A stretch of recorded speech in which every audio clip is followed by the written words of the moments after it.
Hi friends, मेरा नाम है कुणाल कुमार और मेरे चैनल का नाम है ललित माले 369। ओके, आज मैं आपको बताने वाला हूँ कि आप लोग जब ड्राइंग करते हैं आपका स्क्रीन थोड़ी थोड़ी देर बाद बंद होता रहता है। आप स्क्रीन को कैसे खोल कर रख सकते हैं पूरे 10 मिनट्स के लिए। So let's start the video. सबसे पहले आप अपना ऐप्स खोलिए, सेटिंग्स में जाइए। ओके, अब डिस्प्ले खोलिए, स्क्रीन टाइम आउट खोलिए। आप ये देख रहे हैं, आपको टाइम मिल गया 15 second, 30 second, 1 minute, 2 minute, 5 minute and 10 minute. अभी मैं आपको दिखाना था तो इसलिए मैं 30 मिनट्स का चॉइस किया हूँ। ठीक है, सो अब बैक में आ जाते हैं।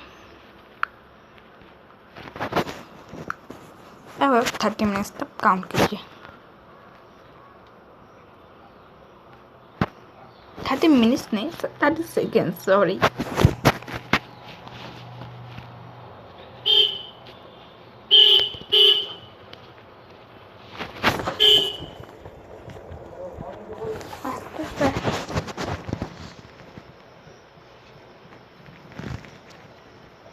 देखिए, स्किन बंद होना शुरू हो गया था।